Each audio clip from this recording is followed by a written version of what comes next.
guys, so today's video is going to be an installment video of our brand new winches that we got. Tyler's winch is already on his buggy, so he's going to put mine on today. And shout out to KFI for sending us all this merchandise. This isn't even half of it, but it's just some of what they sent. Hats, koozies, some shirts, 4 soft shackles. We have 2 here right now. Net gaiters, and they sent us 2 brand new winches that we're gonna put on. They are some mighty fine winches.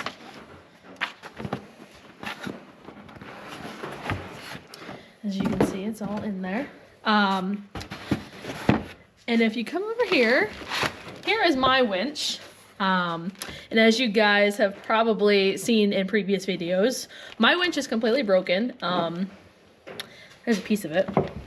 And it is broken from being towed out of the woods so many times. So that's why we are getting some new winches. The line's still good, but that's completely shattered. So Tyler's gonna show you guys how to... Blue, yellow. Your yellow and blues are gonna go to the winch all the way to the front of the machine. Your red's gonna go to battery, your black's gonna go to battery. Basically, that's it to wire that up. You can do it with key on power if you prefer to do key on power, find a stud, or you can do it with key off power and run it hot all the time. Some people like doing that. I don't. So your harness here is pretty simple. Everything plugs in, it's all color coordinated. So, and KFI did it really smart too, to where if you don't want to run a remote access, you can just plug them right in. So if you don't want to use the remote, you just want to use the rocker switch, you can do that too. My suggestion though, with whatever you're doing here, take a piece of heat shrink before you put it on there. And then when you connect them together, put heat shrink on it, keep the water out as much as possible. There's really no great place on a KRX to mount your relay. It's all going to be by the battery, and it's all going to be shoved in tight. Not really tight, but it's going to be in water. There's not a really good drain area down there unless you punch holes and then you're down the skid. Welcome back to an episode of I'm not a professional, so take very little advice from me. So, as I was saying, the battery location is not hard to get to, but if you're a larger fella, these back seat bolts will make you want to fight somebody. That is where my smaller hands come in handy. So, and I didn't show recording the seat taken out because if you can't take the seat out, you probably shouldn't be messing with electrical in your machine. You don't want to see anybody fry anything. So, first things first, if you're working on anything electrical in your machine, disconnect that. So, that's your negative battery. Just disconnect it. So, we're going to pull the whole battery out. Emily's machine here, we have completely rewired everything but the winch. Alright, so when it comes to mounting your remote controller access, get a reamer bit or a step bit, whatever you want to call it. What I do to help myself out is I put it on here and I see what size it lines up to. So, I don't know, it's really rusty, but looks like it's a 5/16 somewhere in there. No, I'm sorry, 15/16, dyslexia hurts. Then what I do is put it on there, make sure you put on 15/16, put a mark on it, right? So that one there. I'm gonna go the next size bigger with this, and I'm gonna go all the way around it with a paint marker. And all that's doing is, there, check this out. See that right there? Boom, stops in the red line. I don't have to worry about trying to fill in plastic, because quite frankly, I don't know how to do that. If it ain't made out of metal, I don't like working with it. So, next thing is,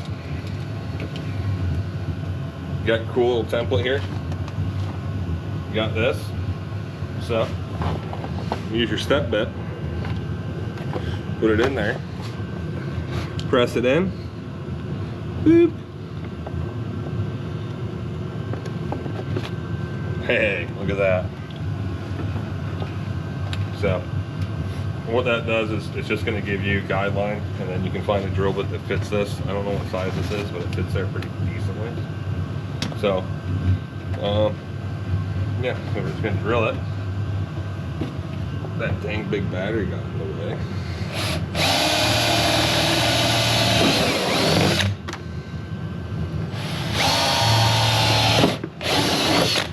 But they make bad adult decisions like we do, and mine's mounted over here, so we're doing the same with Emily's. But I like maybe like the 30-second of you can hide behind the door and hit the trigger. That way if something breaks, it comes and hits this and not your head. That. And it's nice when you do winch a lot, you can use the remote to go ahead and wind up your winch cable while you're waiting on other people, which that's nice too. So yeah, so that's where that's gonna go. And this makes your harness like basically complete. So this makes it from the remote harness to the switch harness. So what we're going to do here is, like I said earlier, what I like to do on these is put heat shrink around it, just to keep them from touching anything that's not supposed to touch or anything like that. So I'm going to put the heat shrink on it.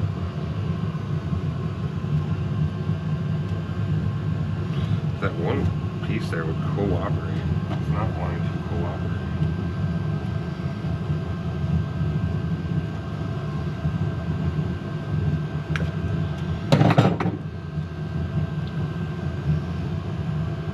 I'm not a huge fan of these connectors. Never have been. So put them on there. That's all over there. Make sure they're all pushed in. Take your crack torch 5000.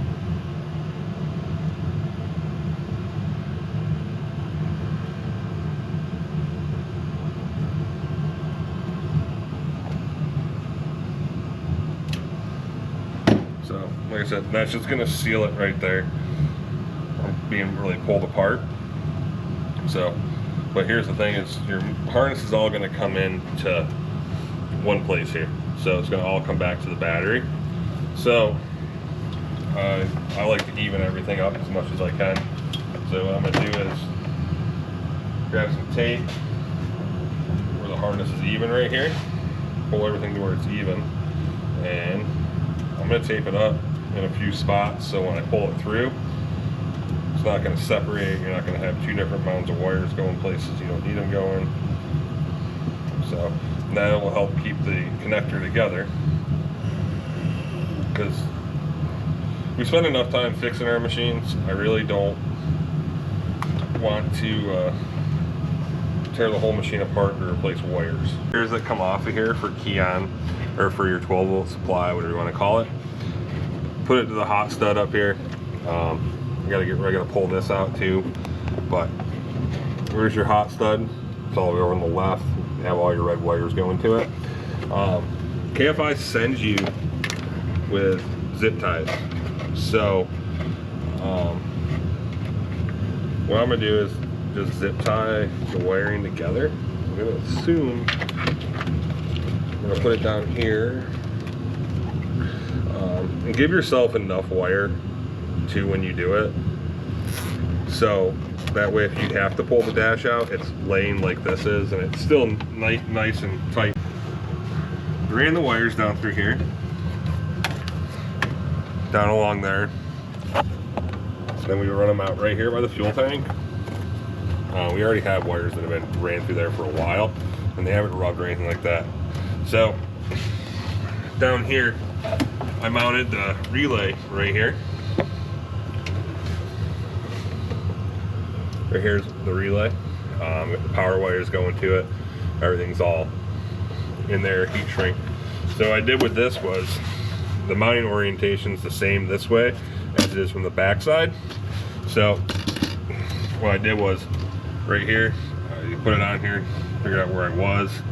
On the back side, you know, close to the fuel tank but not puncturing it, and drilled through this way with, this is my mock-up in the front, and then tighten it down, and that's that. There is a, on your KRXs here, there is a eyelet down here.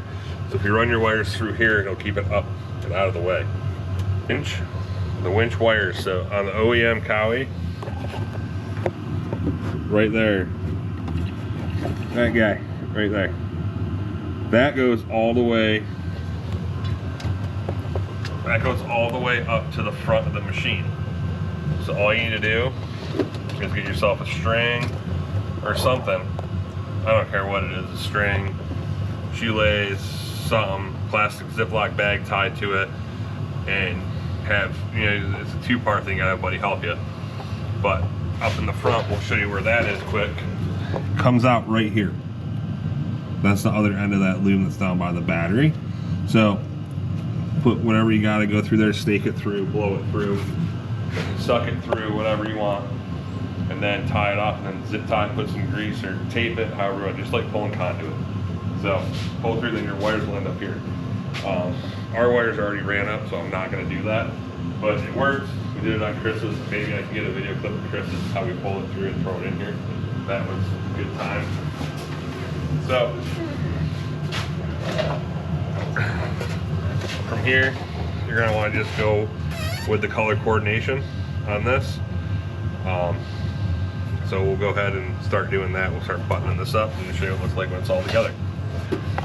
So after you get all that on there, this is how I do them.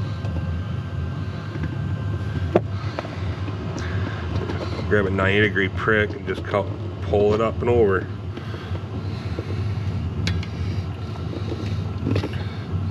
Just keep working it up from the bottom.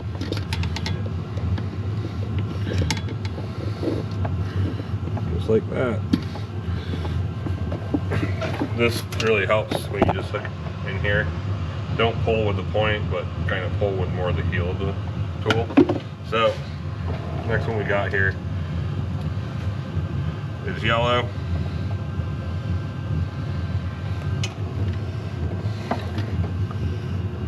And yes, I did steal them off the brand new wires.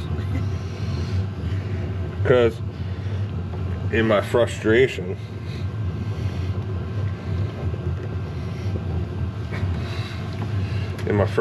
to get the old unit out, I cut it.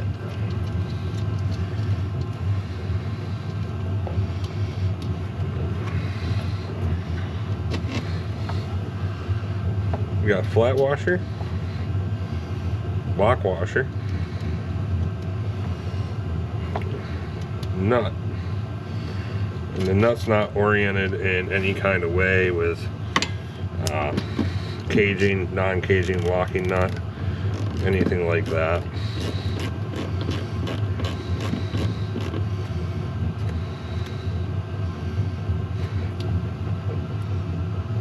Now don't go super tight with these, because where this is here, that copper brass color nut,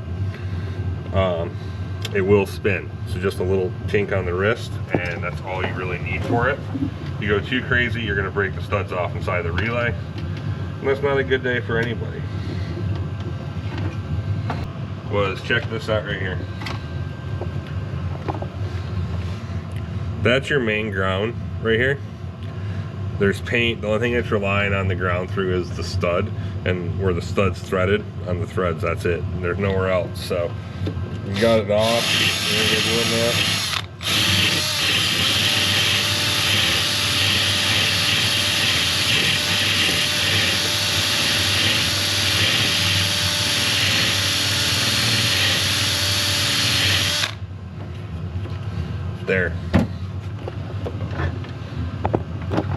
There you go.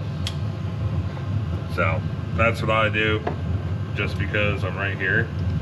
And to be honest, I don't really want to play the game of breaking the ground out on the trailer, losing connection and frying an ECU out.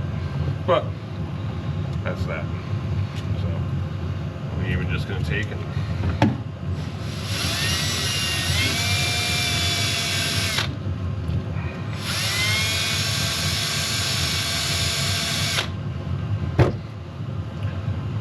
It was the thought that counted. I don't know if I really did anything. So this this lays like this. You can pretty much eye it up with where it wants to be. The torque spec was ugga and a half. But it's all there. Cleaned up some other wiring while I was right here. So the next thing is I'm gonna do this right here. I'm going to take and put an end on it and make it all clean and happy. So go ahead and I'm gonna finish cleaning this battery tray out. Make sure, if you're doing this on your own too, make sure that there's not a rock or something like that you're gonna slam your battery down and bolt it into. So let's go ahead and we'll button all this up in here, and when we're done with that, we'll come back and I'll show you how we're gonna cut the power and put it in. All right, so we're gonna put the battery back down. Just put a dab, a Loctite. Somebody's in the comments going, "That's too much, you're gonna blow up the engine." It's not how you do that. Maybe not. But when you start paying for my stuff, then you can say something stupid. It looks like it's got ignition power for the ECU or something. So I put everything to that stud. I got a wire here that goes up to the rugged radio inline fuse. But don't be the guy that just screws everything into this. Just take 5 seconds and snake your wire up, and then, oh, look at the cover still works. So, all right, so we get to the winch. I marked mine yellow, I marked the other one blue. There's gonna come with 2 washers like that. One on the bottom, one on the top.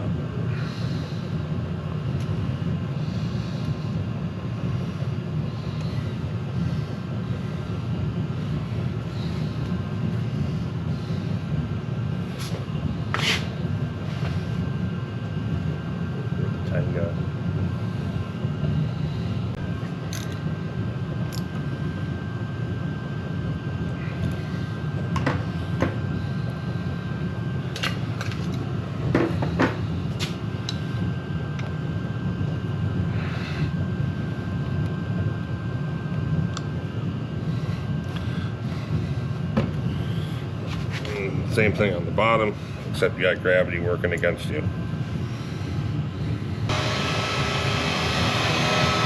doesn't come unwound. Doesn't bunch up in there as bad. So this is what we're gonna try instead of the hooks. Instead of using the hook, we're just going to try running a soft shackle through it. Broken a lot of winch lines lately, and I don't know what reason. I think it has something to do with the edges on the hooks maybe, and going back to themselves. We were riding with a guy from Ohio named Jason, and he's like, "Oh yeah," and that's how he did everything, and it worked out well for him. So we're going to go ahead and try it, but most of you guys see this is kind of just how we do it. That's that. So, real simple. My existing wires work just fine. So, we're good.